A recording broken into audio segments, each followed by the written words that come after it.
নমস্কার বন্ধুরা, আজকে আপনাদের আমি দেখাবো টবের মাটি আমরা কিভাবে তৈরি করব। আর আজকে আমি যেটা দেখাবো সেটা হচ্ছে আমাদের যে পুরনো টবের মাটি আছে, সেই পুরনো টবের মাটি আমরা কিভাবে ব্যবহার করব। আর শুধু ব্যবহারই করব না, এই টবের মাটিটাকে কিন্তু আমরা শক্তিশালীভাবে তৈরি করব। তো আমি চারটা কিন্তু এসেনশিয়াল উপাদান এই মাটির সঙ্গে কিন্তু মিশাতে হবে, যেটা আমাদের পুরনো টবের মাটি, যেটা প্রায় সব রকম নিউট্রিশন প্রায় নাই বললেই চলে। তো সেই মাটিটাকে কিভাবে ফুল অফ নিউট্রিশন করা হয় তারই কিন্তু আমি টেকনিকটা আজকে এখানে বলার চেষ্টা করব। আর আমাদের সামনে কিন্তু প্রচুর কাজ আছে, যেমন কিছু কিছু গাছের কিন্তু আমাদের রিপোর্টিং করতে হবে, কিছু নতুন গাছ আমাদের পটিং করতে হবে। তো আমাদের এখন মাটি দরকার। আর টবের মাটি তৈরি করতে গিয়ে আমরা কিছু কিছু ভুল করে থাকি। অনেকেই আছে যে টবের মাটি কিন্তু সঙ্গে সঙ্গে তৈরি করে, কিন্তু টবের মাটি তৈরি করার একটা নিয়ম আছে। মিনিমাম 7 দিন আগে কোনো একটা গাছ প্রতিস্থাপনের বা রিপোর্টিংয়ের 7 দিন আগে এই মাটি কিন্তু তৈরি করতে হয়। তো চলুন আজকে পুরনো টবের মাটি কিভাবে আমরা ব্যবহার করব। পুরনো টবের মাটি আপনারা বের করে সেই টবের মাটিটাকে কিন্তু রোদে ভালো করে ভেঙে শুকাতে দেবেন। 4-5 দিন এই মাটি কিন্তু শুকাতে অবশ্যই হবে। এতে কি হবে, এখানকার মধ্যে যে জাম বা যদি কোনো ফাঙ্গাস থাকে, সেই ফাঙ্গাস বা জাম কিন্তু এখান থেকে মুক্ত হবে, বা কোনো রকম পোকামাকড় কেঁচো যদি অতিরিক্ত থাকে সেগুলো কিন্তু সবটাই এই সময় নষ্ট হয়ে যাবে। এরপর এই মাটির মধ্যে যদি কোনো শিকড় বা কোনো ডাল বা অন্য কিছু যদি উপাদান থাকে সেইগুলো কিন্তু শর্টিং করে দিতে হবে। এরপর আপনাদের যেটা করতে হবে, এই মাটির সঙ্গে আপনাদের কিন্তু 50% যদি আপনারা খুব ভালো মাটি তৈরি করতে চান, অথবা আপনাদের মিনিমাম 30% গোবর সার মেশাতে হবে, বা আপনারা যে কোনো জৈব কম্পোস্ট মেশাতে পারেন। আপনারা যে মাটিটা আমার দেখতে পাচ্ছেন, এই মাটিতে কিন্তু আমার 30% গোবর সার মেশানো আছে, এবং এর সঙ্গে 10% আছে নতুন মাটি, এবং বাকি 60% আছে কিন্তু এই পুরনো টবের মাটি। তো এইটা মাটিটা আমি মোটামুটি রেডি করে নিয়েছি, এবং এইখানে কিন্তু আমি এই মাটিটাকে 7-8 দিন প্রায় হলো আমি ভালো করে শুকিয়ে নিয়েছি। এর মধ্যে কিন্তু কোনো রকম ফাঙ্গাস থাকার কথা নয়। এবার আমাদের যেটা প্রথম করতে হবে, এর মধ্যে কিন্তু 4টা খুব দরকারি উপাদান মিশাতে হবে।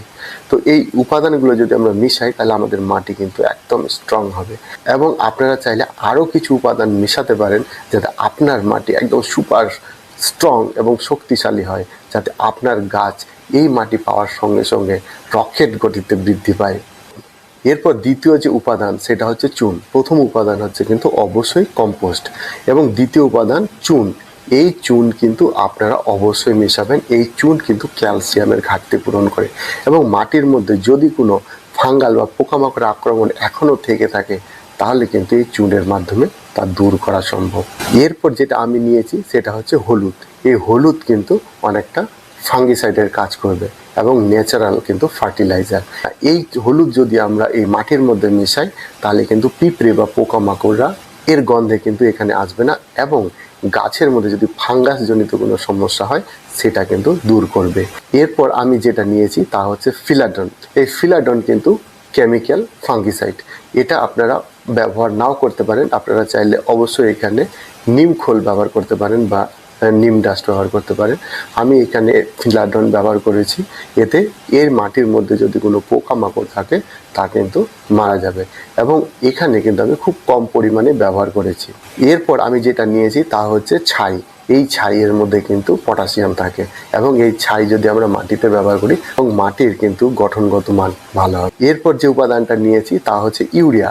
এটা আপনারা নিতেও পারেন, নাও নিতে পারেন। আমি এখানে নিয়েছি যেহেতু এই মাটিটা আমি এমন একটা জায়গায় ব্যবহার করব যেখানে হয় আমি নতুন গাছ প্রতিস্থাপন করব, অথবা আমি কিছু গাছকে রিপোর্টিং করব।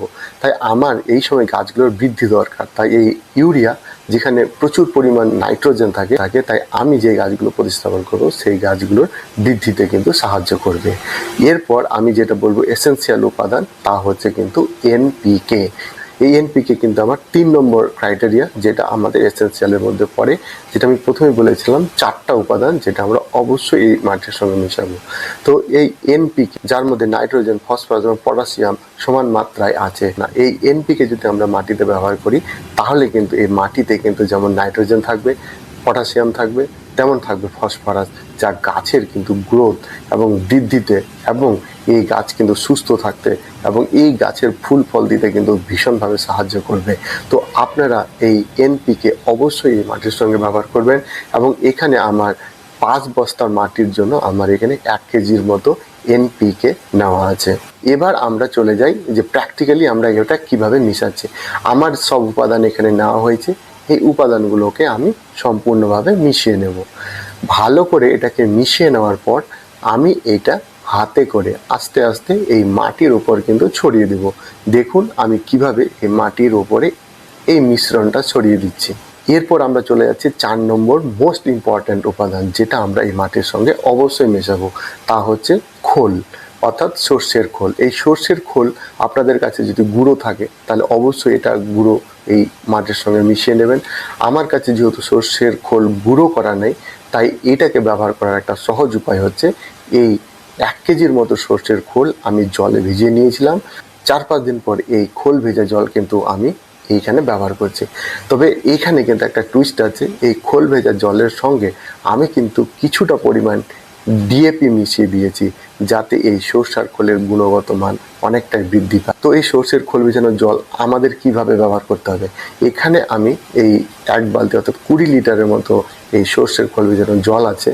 যদিও আমার এই সম্পূর্ণ ড্রাই মাটিটাকে ভেজাতে 20 লিটারেরও বেশি জল লাগবে, প্রায় 40 লিটার প্রায় জল লাগবে। তো আমি এই খোল ভেজা জলটা কিন্তু এই মাটিতে আমি ছড়িয়ে দেব। দেখুন আমি কিভাবে এই খোল ভেজা জলটাকে এই মাটির উপর ছড়িয়ে দিচ্ছি। আমরা কিন্তু এই খোল ভেজানো জলটা কিন্তু বারবার মেশাতেই থাকবো যতক্ষণ আমাদের এই মাটির ড্রাইনেসটা না দূর হচ্ছে। যখন দেখব যে আমাদের মাটি অনেকটাই দলা বাঁধছে এবং অনেকটাই ভিজে গেছে, তখন কিন্তু আমরা এই খোল ভেজানো জল দেওয়া বন্ধ করব এবং বারবার যতবার আমরা খোল ভেজানো জল উপরে ছড়িয়ে দেব ততবারই কিন্তু এই মাটিটাকে আবার আমরা খুঁড়ে দেব, যাতে সব উপাদানগুলো সমানভাবে এইখানে মিশে যায় এবং অ্যাপ্লাই করতে হবে কয়েকটা রাউন্ডে। এবার আপনার লক্ষ্য করুন এই মাটিটা কিন্তু খুব সুন্দরভাবে মেশানো হয়ে গেছে এবং খুব শক্তিশালী কিন্তু একটা মাটি আমি তৈরি করে ফেললাম। এবং আপনারা যদি হাতে নিয়ে একটা দলা করার চেষ্টা করেন তাহলে দেখবেন খুব সুন্দর একটা দলা হচ্ছে এবং তার সঙ্গে সঙ্গে সেই দলা ভেঙেও যাচ্ছে। এবার আমাদের যেটা করতে হবে, এইটাকে কিন্তু এইভাবে উঁচু করে 1 দিনের জন্য রেখে দেব। তবে কয়েকটা কথা আমার এখানে বলা দরকার, তা হচ্ছে এই মাটির সঙ্গে কিন্তু আমি বালি ব্যবহার করিনি, কারণ যেহেতু আমার এটা পুরনো গার্ডেন সয়েল, তাই এই মাটির সঙ্গে কিন্তু যথেষ্ট পরিমাণ বালি আছে, তাই এখানে কিন্তু আমি বালি ব্যবহার করলাম না। এখানে কিন্তু 4টা উপাদান আপনাদেরকে অবশ্যই মেশাতে হবে। 4টা উপাদান হচ্ছে যেমন এনপিকে, আপনাকে চুন মেশাতে হবে এবং কম্পোস্ট মেশাতে হবে, অর্থাৎ গোবর সার বা ভার্মি কম্পোস্ট বা পাতা পচা সার, যে কোনো সার আপনাদের অবশ্যই মেশাতে হবে। এবং সবার শেষে যেটা মেশাতে হবে তা হচ্ছে এই খোল পচা জল। আর বাকি যেগুলো উপাদান মিশিয়েছি সেটা আপনারা পরে মেশাতে পারেন বা চাইলে নাও মেশাতে পারেন, সেটা কিন্তু অতটা ইম্পর্ট্যান্ট নয়। তো চলুন এবার আমরা পরের দিন কি করছি। পরের দিন এই মাটিটাকে কিন্তু আমরা বস্তায় রেখে দেবো। বস্তায় ভরে এই মাটিটাকে কিন্তু আমরা রেখে দেবো, মিনিমাম 7 দিন রাখবো। 7 দিন পর এই মাটিটা কিন্তু আমরা ব্যবহার করব। আর 7 দিন পর এই মাটিটা আমরা কিভাবে ব্যবহার করব চলুন একবার জেনে নিই। 7 দিন পর এই মাটিটা যখন আমরা কোনো গাছ রিপোর্টিং বা নতুন গাছ প্রতিস্থাপনে ব্যবহার করব, তখন কিন্তু গাছ অনুযায়ী এই মাটির সঙ্গে অবশ্যই আমরা কোকোপিট মেশাবো। সেটা গাছের ক্যারেক্টার অনুযায়ী আমরা কোকোপিট মেশাবো। এর সঙ্গে আমরা মেশাবো হাড় গুঁড়ো, শিংকুচি এবং নিমখোল। তো এইভাবে যদি আমরা মাটিটার সঙ্গে এই সব উপাদানগুলো মিশিয়ে নিই তাহলে মাটিটা কিন্তু ভীষণ ভীষণ শক্তিশালী হবে। তবে ভিডিওটা আজকে এখানে শেষ করলাম। ভিডিওটা যদি ভালো লাগে অবশ্যই লাইক করবেন। চ্যানেলটা যদি সাবস্ক্রাইব করা না থাকে তাহলে চ্যানেলটা অবশ্যই সাবস্ক্রাইব করবেন এবং ইনফরমেটিভ মনে হলে কিন্তু বন্ধুদের সঙ্গে অবশ্যই শেয়ার করবেন। আর কিছু জানার থাকলে অবশ্যই কমেন্ট করবেন। তো বন্ধুরা আজকে এখানে, পরবর্তীতে আরেকটা ভিডিওতে আপনাদের সঙ্গে দেখা হবে। ভালো থাকবেন।